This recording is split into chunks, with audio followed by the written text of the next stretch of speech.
Hey guys, so I'm gonna go ahead and apologize for the quality of this video. I'm shooting it outside on my phone. So today, it's really kind of too cold to actually go for walks and go to the zoo. I think it's closed and we haven't really gotten to do anything like that. So I thought I'd focus on one particular animal and talk about it. Then I thought, well, what would be a group of animals some people don't mind? So today, we're gonna talk about the ratites, or the large flightless birds, that include some of the ones that you will really know. Now, what makes these birds individualized is that even if they wanted to fly, they couldn't. They're not built for flight at all. So let me know what you think about the video. Let me know if you want more of these kinds of videos, and I'll be glad to post them up. Please comment any questions. Thank you for watching. Hit like and subscribe. And for now, let's get this started. Basically, these are birds that do not have a keel on their sternum, or the keel is the bone that the flight muscles attach to. These birds don't have that. It's just flat, which is where they get their name ratite or raft. And the birds that are in this category are these birds: ostrich, emu, cassowary, rhea, and the kiwi. And then the extinct birds like the elephant bird, the moa, and then the offshoot, the tinamou.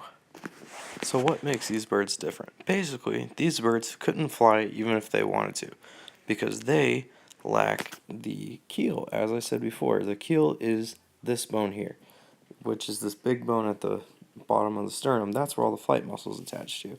Now, these birds' keels, where it would be, looks like this. It's flat, where there's nothing there. So basically, these birds couldn't fly even if they needed to. They lost that where their wing muscles would have attached, and their feathers are more like a fluffy down, like this ostrich feather, as opposed to this hawk feather that's coming up next.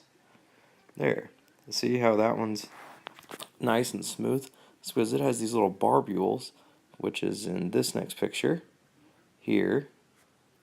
Right, if you can see it, barbules are like little hooks, and they attach the feathers' filaments together. These birds don't have that, so they honestly could not fly even if they wanted to. But this, however, raises a problem. This is where all these birds live, spread out across the continents. If they can't fly, how'd they get here? Well, one theory is they were on Gondwana land, which, when it was all connected, their ancient ancestor was just there, spread across it, and then they all separated with the island. Except there is only one problem with that theory, and that problem is the one bird that of all of these that can fly, the tinamou. Now, there has never been a recorded history of a bird relearning how to fly. So that can only mean one thing: their ancestors could fly. So all of these birds spread across different continents came from one ancestor that could fly, and they individually developed flightlessness, all on their own, all on their separate continents. And that is pretty crazy. But it doesn't stop there. These birds are strange for other reasons. For instance, their eggs. Now, if you look at the kiwi, which is the smallest, as opposed to the ostrich, which is the biggest, the kiwis is almost the same size as the ostrich. Matter of fact, the ostrich, for its size, this is the kiwi. The kiwi has the biggest egg of its size for birds, like as in proportion to body size, whereas the ostrich has the smallest. So that raises other questions. You would think the ostrich would be related to the extinct elephant birds, but they are actually not. The elephant bird is more closely related to, as this drawing I think is coming up next will show you, the elephant bird, the biggest bird ever to live, is related to the kiwi, the smallest bird that ever lived. So why is the kiwi so small? Well, it's because of the moa. The moa and the kiwi shared the same habitat. So the kiwi became nocturnal and smaller, and it filled a different niche.